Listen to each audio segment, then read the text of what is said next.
Hi guys, it's Jane from Megovanen, and today we're going to talk about a teeny tiny part of the Battle of Pelennor Fields. A lot happens in that segment, but the part I want to cover is a turning point in the battle when Gandalf faces the Witch King of Angmar.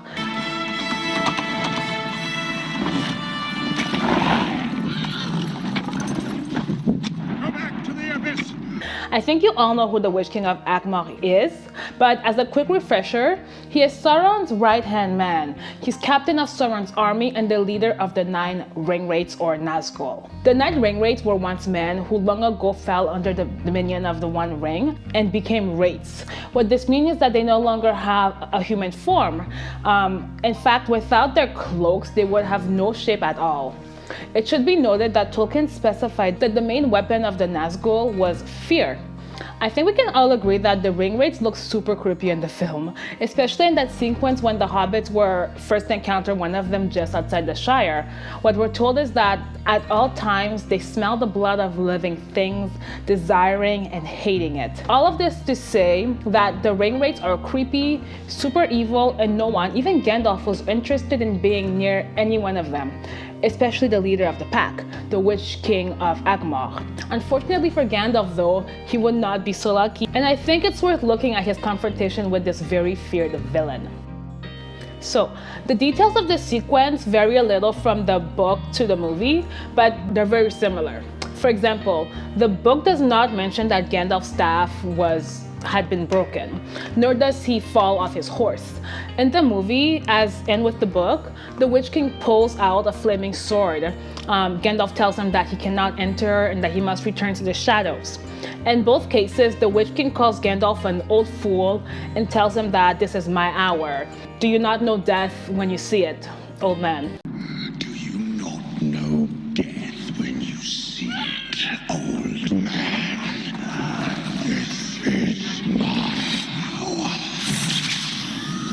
hour. A few seconds later, the sun rises, a rooster crows, and at that moment, the Rohirrim arrive, and the Witch King flies off to deal with them.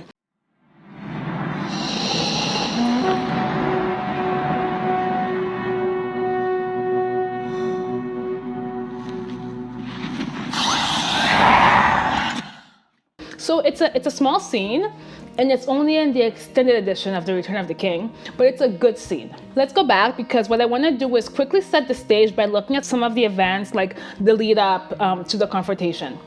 The Battle of Pelennor Fields is Sauron's assault on Gondor by the Siege of Minas Tirith. The Siege of Minas Tirith is the big action sequence in the third film, which makes sense as it's also the biggest battle. It's the biggest battle in the War of the Rings. Minas Tirith was besieged after the fall of Osgiliath, which was the last remaining defense point for Gondor's defenses against the forces of Mordor. Once that happened, Sauron's forces of about 150,000 orcs gathered in front of the city on what is known as Pelennor Fields.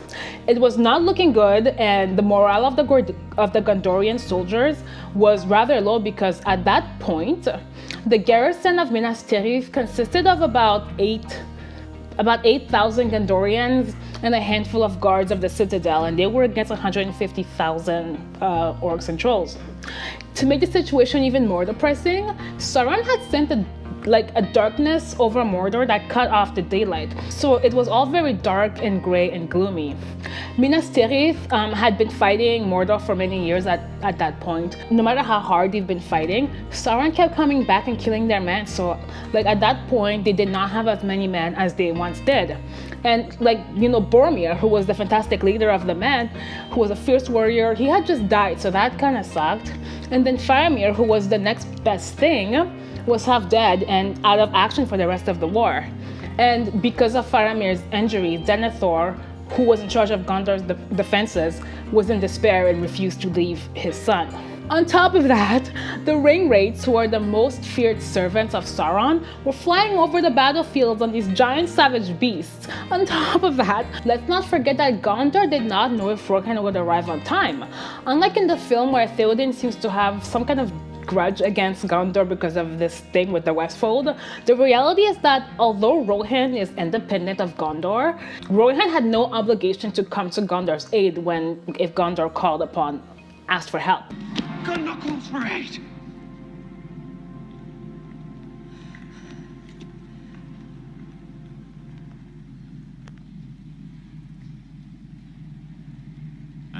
man will answer.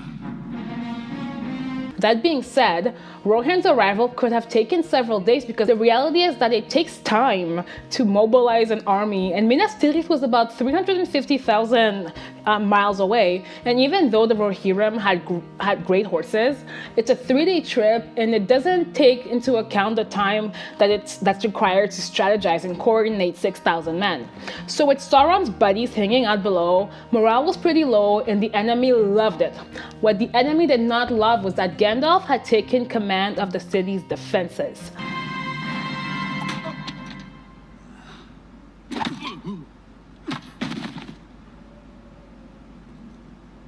Prepare for battle! One part of the story that is not included in the film is that in the Fellowship of the Ring, Gandalf fought at least 6 of the Ringwraiths at once at Weathertop. This was several days before Frodo, Aragorn, and company confronted the remaining 5 Nazgul at Weathertop. This confrontation is interesting, but it was accidental, as neither Gandalf nor the Nazgul were looking for the other on Weathertop that night, and neither was interested in engaging in a big showdown. The Nazgul were not there to kill, an old wizard. Rather, they had a symbol there in an effort to rediscover the ring's movements, because it was likely that whoever had the ring would take refuge at Weathertop, because that's what people did. And since their urgent mission was to retrieve the ring, this was in effect a good place to be, and Frodo was in fact just around the corner. As for Gandalf, he went to Weathertop knowing that the hobbits were now with Aragorn, and that Aragorn would go there if he could. The accidental confrontation that ensued was kinda a waste of time for both parties. For Gandalf, a battle would have required a great deal of power and energy, and he probably couldn't hope to defeat all of them at once, especially with the Witch King, with the Witch King being present. So it didn't much sense to engage in a full-out power struggle to destroy maybe 1 or 2 of them at best. As for the Ringwraiths, it was a huge waste of time for the Witch King's time, because all it was likely to do was scare Frodo away from Weathertop. So what Gandalf did was that he put up a quick fight and then ran eastwards towards Rivendell, and this enticed 4 of the Ringwraiths to follow him. So this was a win-win for both parties. The Witch King was satisfied because he could wait for Frodo, and Gandalf was satisfied because Aragorn and the company would only have to face 5 Ringwraiths instead of all 9. So, film 2 happens, then film 3, and then in film 3, Gandalf is again confronted by the Witch King, and those who are expecting a showdown will probably be disappointed because it is not what happens. Before the two can fight, dawn breaks, and they hear the horn of the Rohirrim, who have arrived to aid Gondor, and the main battle of the film begins.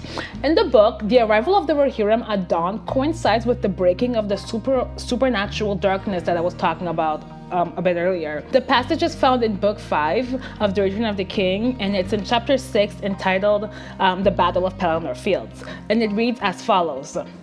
The darkness was breaking too soon, before the date that his master had set for it.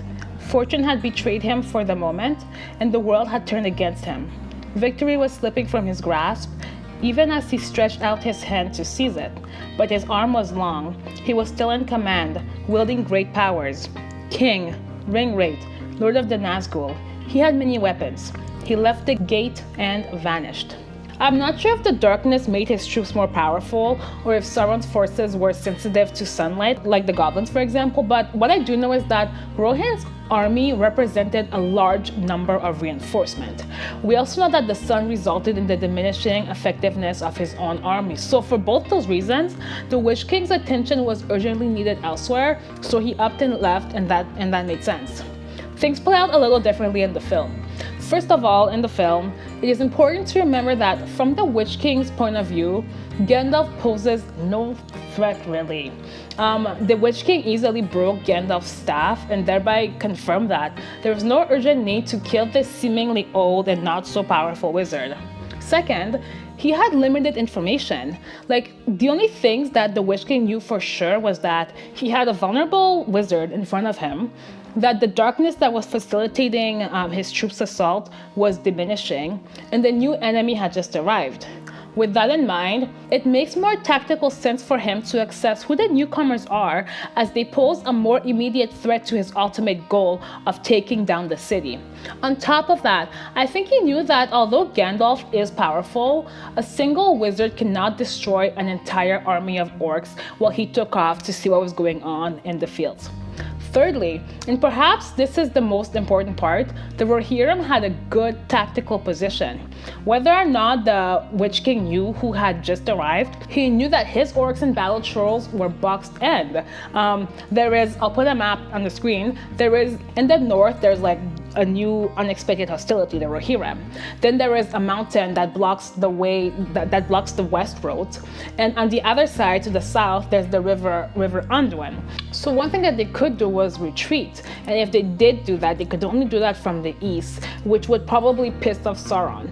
Either case, the Witch King's top priority was to take down the city, and he didn't have time to confront Gandalf at the moment, again. Now, let's consider a scenario in which the Rohirrim are MIA and Gandalf faces the Witch King. It's interesting to think who could win the battle, and I think Gandalf would win for 3 reasons. Yes, the Witch King is scary and his blade is poisonous, but at the end of the day, the Witch King, he's a man.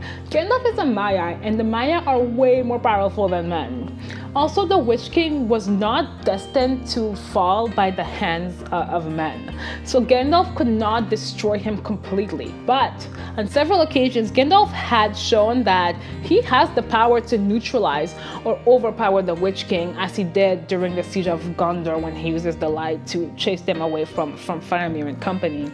And finally, Gandalf is the master of fire. He's the wielder of the flame of... I can't think of the name right now, but he has dominance over fire. So there you go. Okay, the sun's driving me crazy. So that's it for today. And I'd be curious to know your thoughts on the confrontation of Gandalf versus the Witch King. Were you disappointed at Gandalf's confrontation that we see in the first book? Were you disappointed that was cut from the film? Who do you think would have won the confrontation from a confrontation between Gandalf and the Witch King if the Rohirrim didn't show up? So look, let me know your thoughts in the comments, and if you wish, like this video and subscribe to my channel. It really does help. Farewell.